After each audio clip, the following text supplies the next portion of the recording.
Hey, welcome on board. Welcome to this Git and GitHub complete guide. In this series of tutorials, we are going to look at various topics inside Git and GitHub and explore it more. There are various things inside Git and GitHub. People are often confused between Git and GitHub, although they are different things. People say they know Git and GitHub, but what they only know is only basic four commands like status, commit, add, and push. But Git is beyond this. There are very advanced concepts like branching, merging, rebasing, statsing. We are gonna look everything in this course. We are gonna create our own GitHub account and use it to host our Git repositories. GitHub is considered as a next resume in these days, and every potential employer wanna look at your GitHub profile and the projects you have done. At last, we are gonna cover what is open source and how GitHub is used.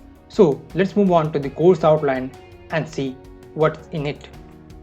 So firstly, we'll be introducing to the various concepts of Git and also looking to the architecture of Git, how Git works in under the hood. We'll be looking to various things like SHA algorithm that is used to generate the unique commit IDs and various core concepts like staging area and your dev environment on your server environment where we'll be hosting the repository like GitHub. We'll be seeing to various alternatives to Git and GitHub as well.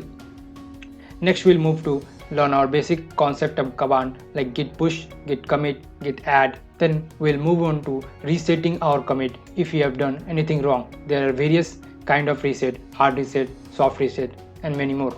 Then we'll be deep dive into branching concept where you can create your own branch for any new feature and later merge into it using the merging process.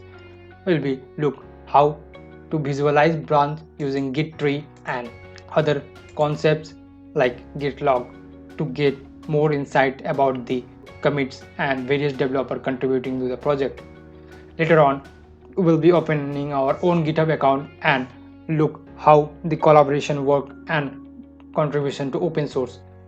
So that's it we have in our course outline. Do hit the subscribe button and press the bell icon to be updated for the next tutorial coming in this series and many more other informational video in this channel. Thank you.